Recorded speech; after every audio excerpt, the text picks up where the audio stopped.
Look at her. Too small, too quiet.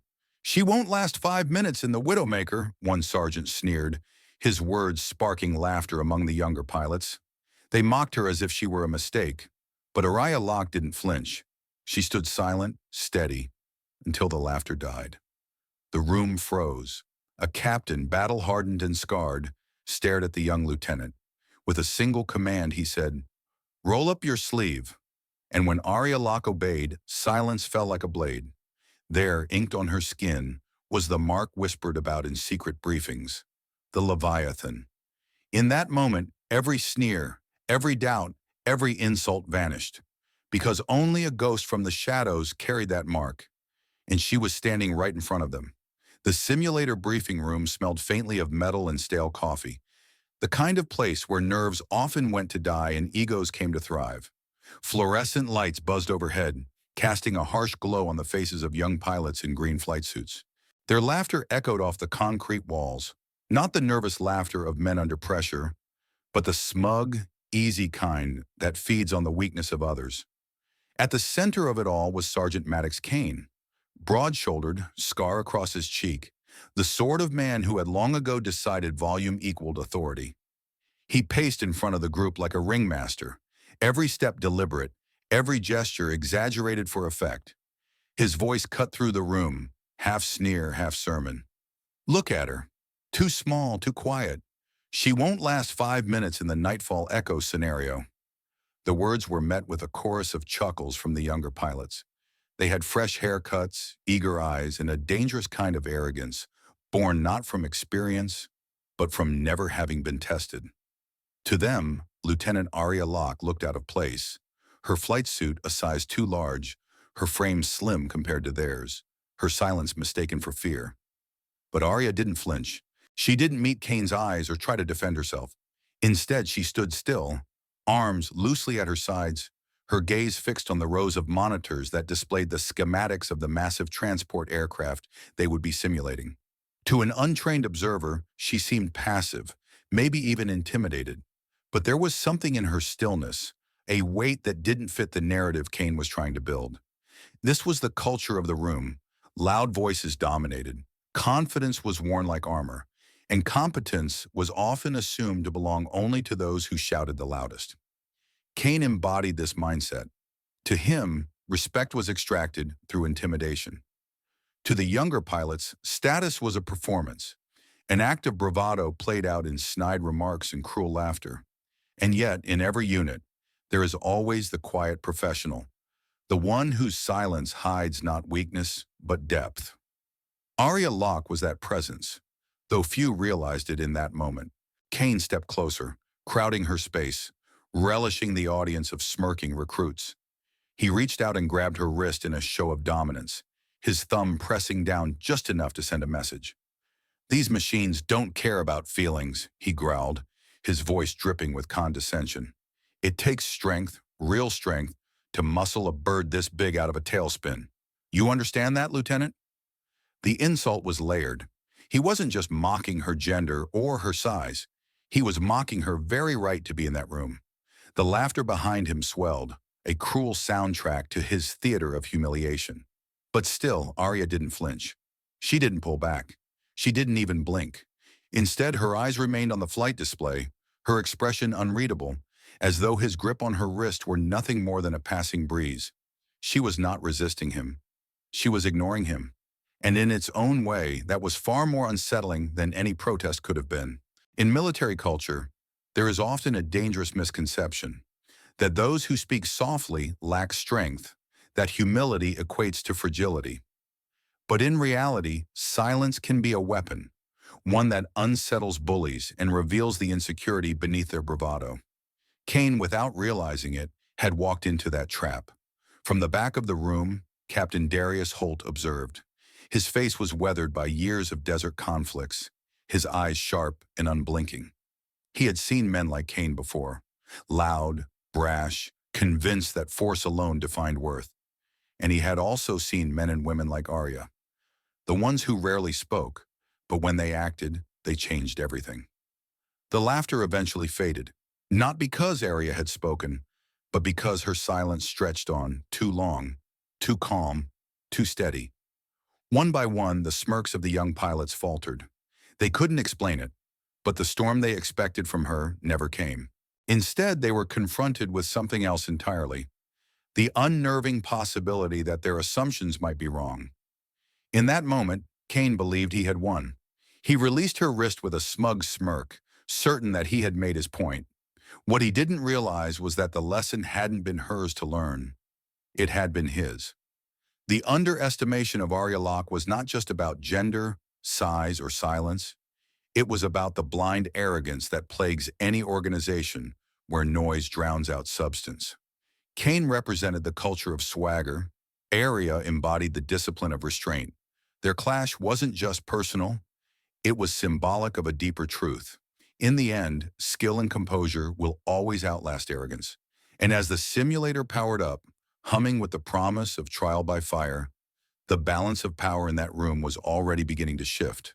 The simulator bay was never truly silent, but when Sergeant Maddox Kane announced the next scenario, it seemed as if even the whir of the cooling fans took notice. He punched the keys with theatrical precision, his grin stretched wide as though he had set a trap. Scenario 73 Delta. Nightfall Echo.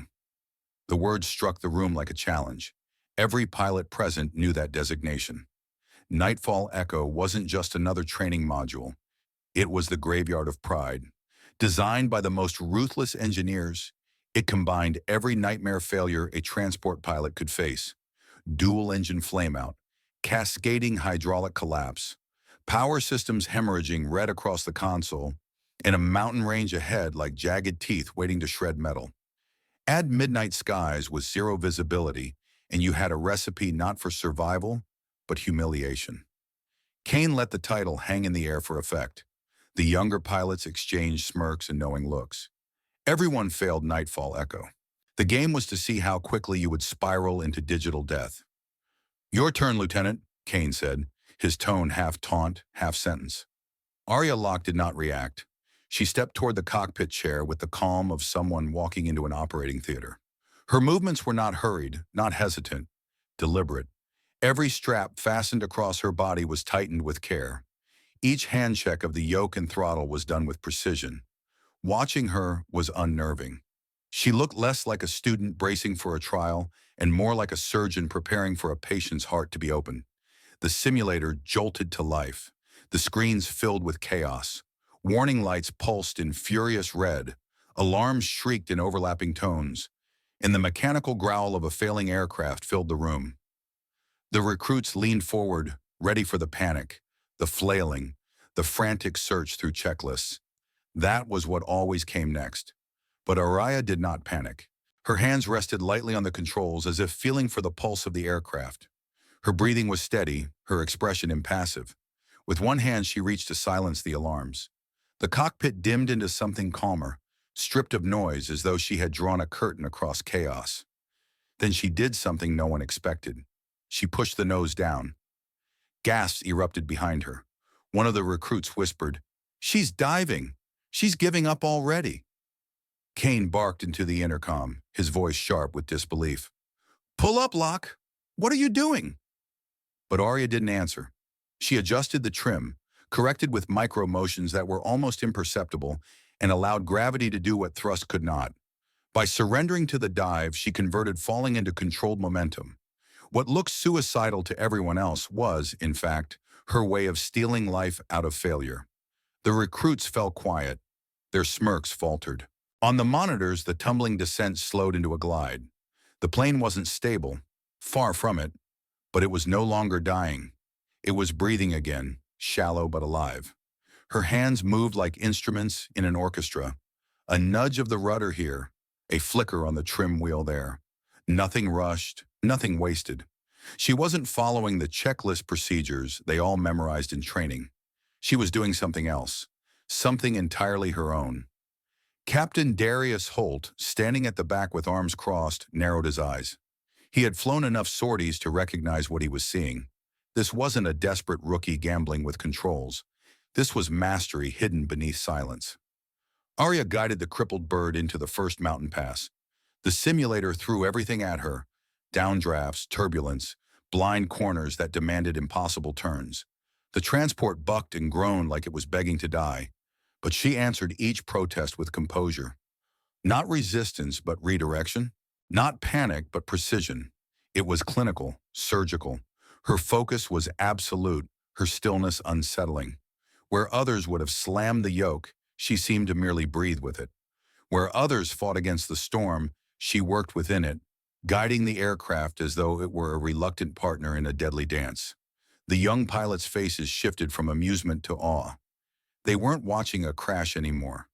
They were watching something they had never seen, the possibility that Nightfall Echo might not be invincible. Kane gripped the console tighter. He had orchestrated this moment to break her, to expose her as weak. Yet as the telemetry steadied, he felt a chill crawl up his spine. This wasn't weakness. This was control, terrifying in its quietness, breathtaking in its precision. Minute by minute, Arya stretched the impossible further. She threaded the transport between cliffs, banking just enough to ride thermal updrafts, trimming flaps with surgical accuracy. The cockpit camera showed her face, calm, eyes sharp, lips pressed into a line of unshakable focus. The room itself grew quieter with every passing second. Even the recruits who had laughed the loudest were now leaning forward in silence, their confidence dissolving into disbelief. And then the desert highway appeared in the distance, a thin, narrow strip of gray in a sea of black. To them, it looked like suicide. To her, it was the only canvas left. She began her descent, every adjustment methodical, graceful. Sparks flew in their imaginations before they even touched the ground. And just as the tension peaked, just as the impact seemed inevitable, the screen cut to black. Scenario paused. The simulator bay filled with stunned silence. Every man holding his breath, every eye on the woman in the chair.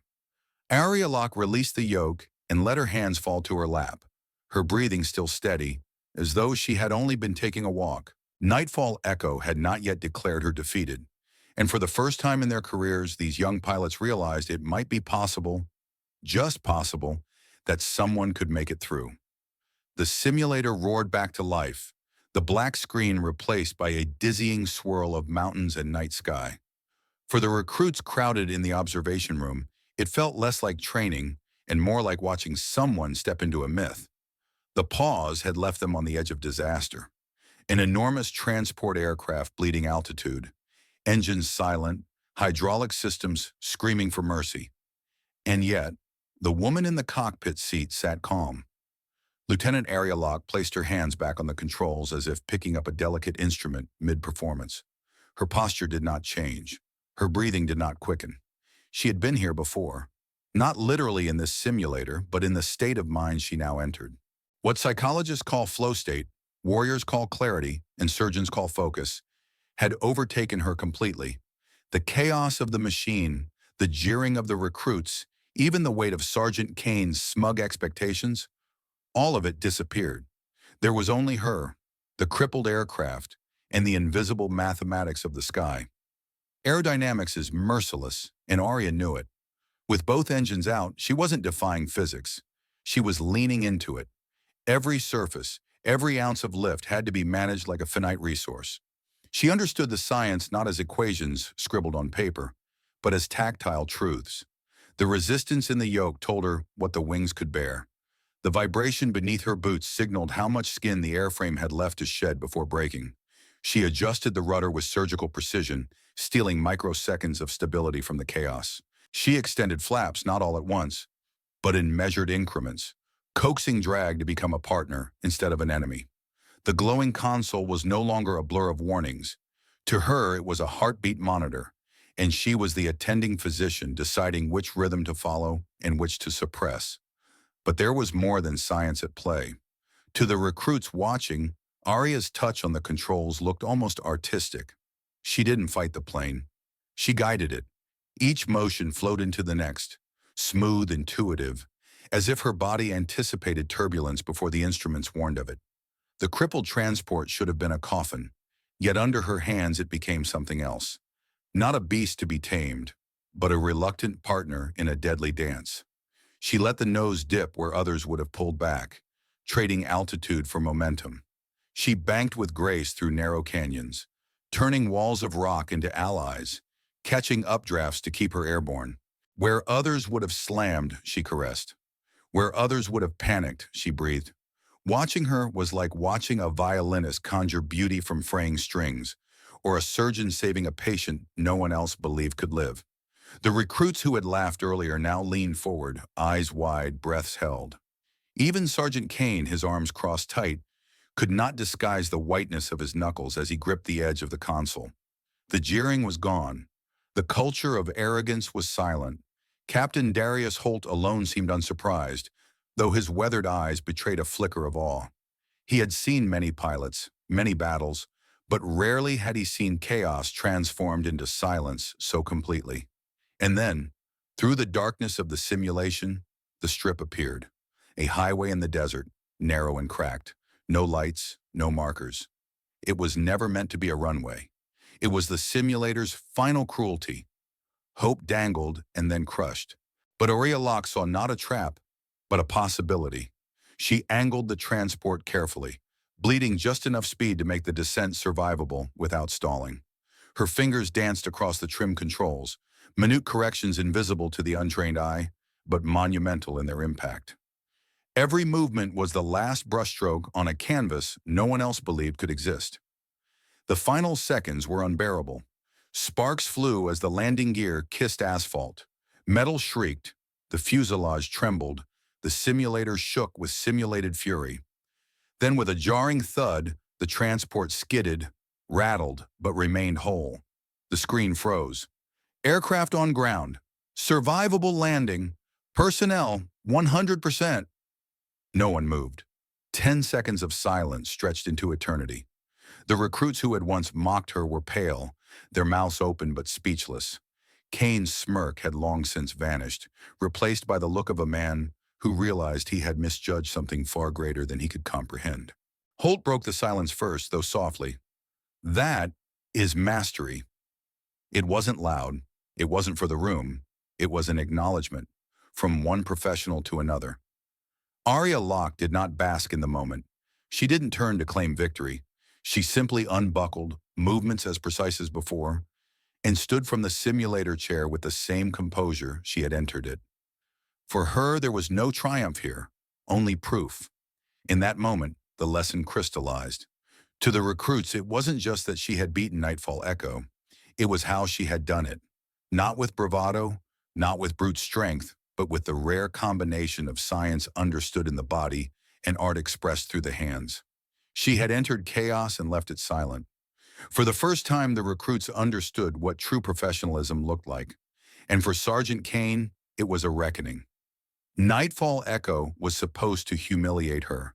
Instead, it had humiliated everyone who ever believed silence meant weakness. The simulator's screen still glowed with its impossible verdict. Aircraft on ground. Survivable landing. Personnel, 100%. No one spoke. The recruits were frozen, their faces pale and slack-jawed. Sergeant Maddox Kane's smirk had collapsed hours ago, and now he looked less like an instructor and more like a man staring at something he could not explain.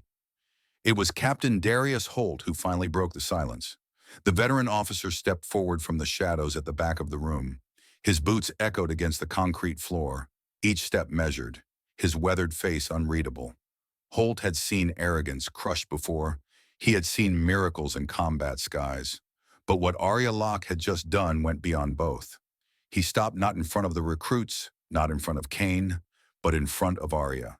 His eyes did not rise to meet hers. Instead, they drifted downward, to the cuff of her flight suit. There had been a moment earlier when Kane's grip on her wrist pushed the fabric back, just for an instant. Holt had caught a glimpse then, a sliver of ink, a shadow of something he hadn't thought he would ever see again. Now he needed to know for sure.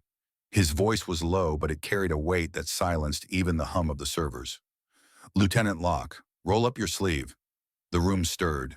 The recruits exchanged confused glances. Kane blinked, startled, his confusion shifting to unease. Aurea did not protest. Her face remained calm, her movements as deliberate as they had been in the cockpit. Slowly, methodically, she grasped the cuff of her sleeve and folded it upward. The fabric slid back, inch by inch, until the pale skin of her inner forearm was revealed. And there it was, the Leviathan, a black ink tattoo of a coiled serpent, its eyes glowing with malevolent intelligence, its jaws open in eternal hunger. The lines were stark, precise, not the work of vanity but of ritual.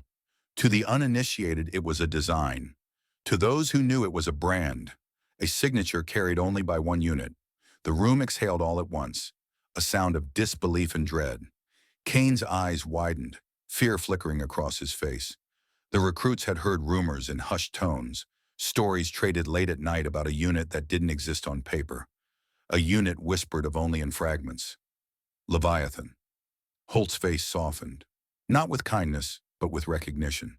He turned toward the main console, his fingers moving with the ease of someone who knew codes few dared to touch. He keyed in a string of commands that the recruits had never seen before, bypassing levels of clearance they didn't even know the simulator possessed. The screen flickered, went dark, then filled with a new window. The classified personnel database. Line by line, the file appeared. Name: Locke, Aria. Unit: Special Operations Aviation Detachment. Leviathan. Flight hours: 9,000 plus. Classified platforms. Medals: Distinguished Flying Cross with Valor, Air Medal with 12 oak leaf clusters, Purple Heart. Special qualifications: Chief Experimental Test Pilot. Dead Stick Landing Doctrine Developer. High altitude insertions. The last line struck like a hammer blow. Developer of Dead Stick Landing Protocols. Adopted by Special Forces Aviation Command. She hadn't just performed the impossible, she had written the book on it. The recruits gasped.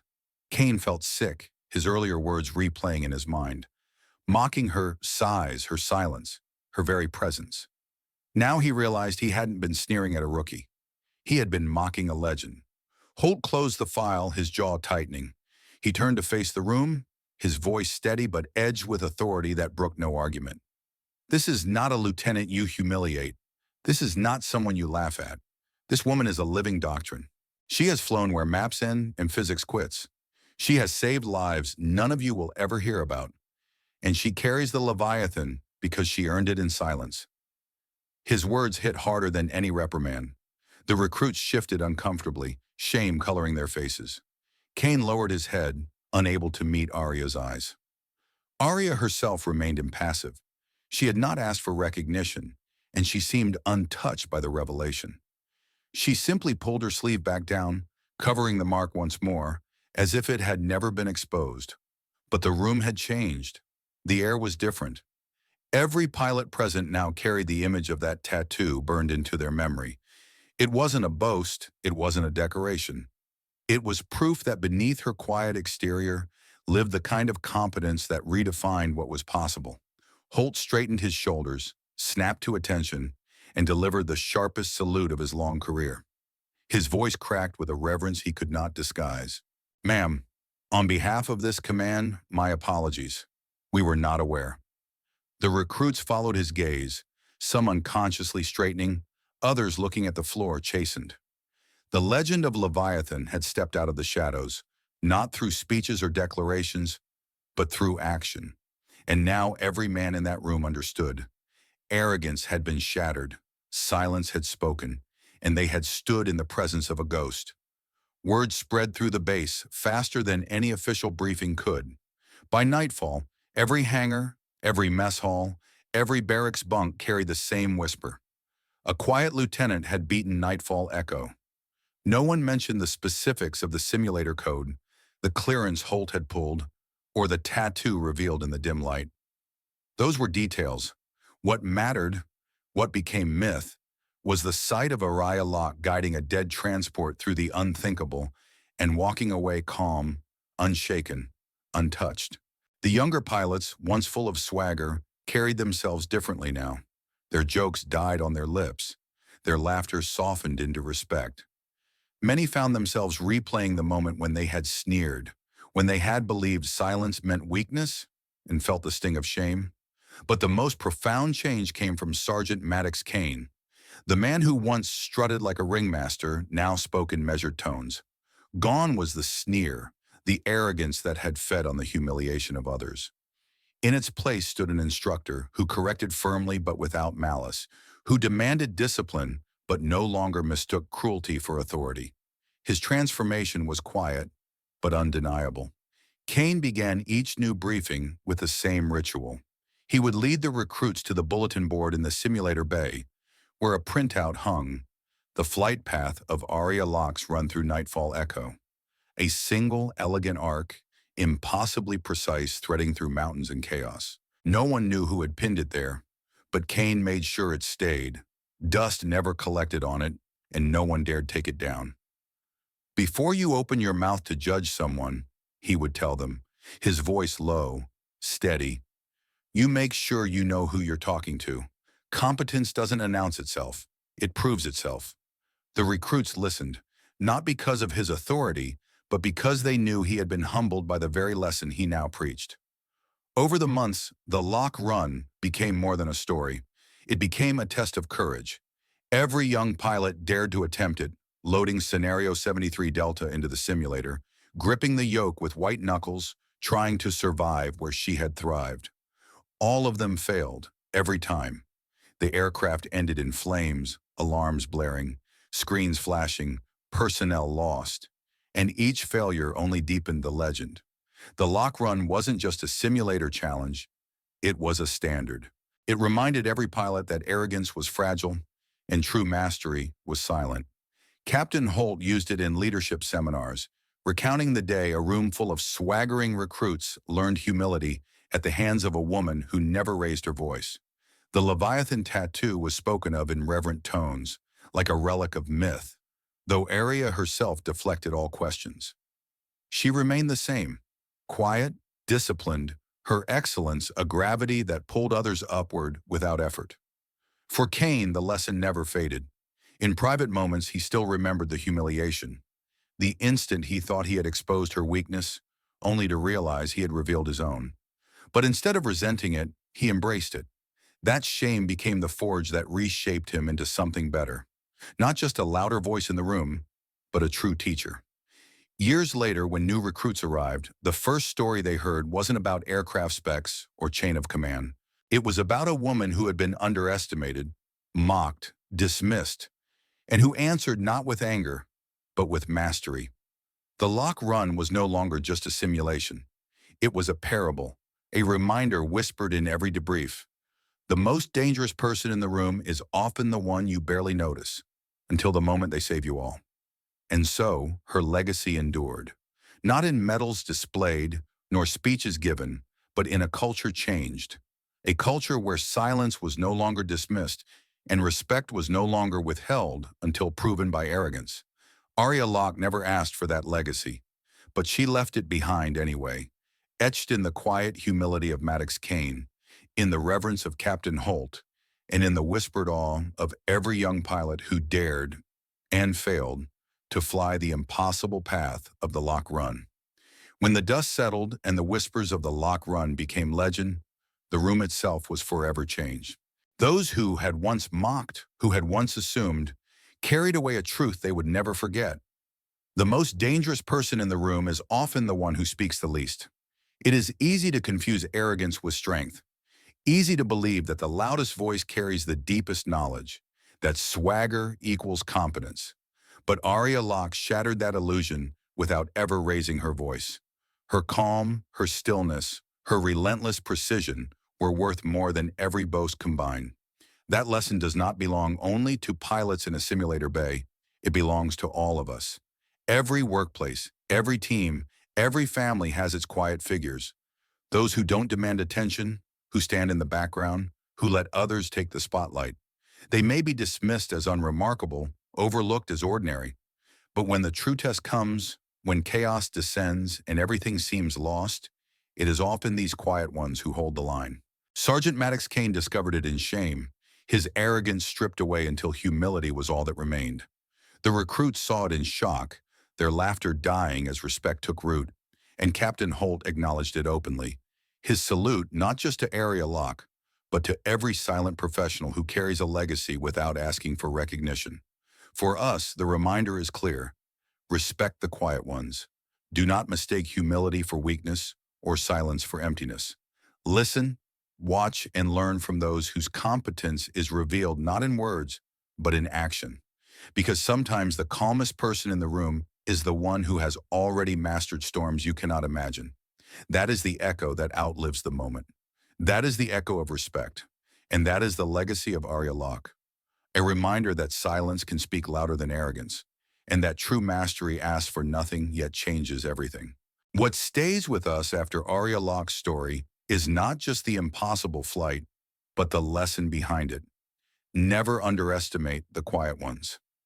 In today's America, we often celebrate the loudest voices, the boldest personalities, the ones who dominate the room. But sometimes the person who changes everything is the one who sits silently, listening, preparing, and acting only when it matters most. Think about it.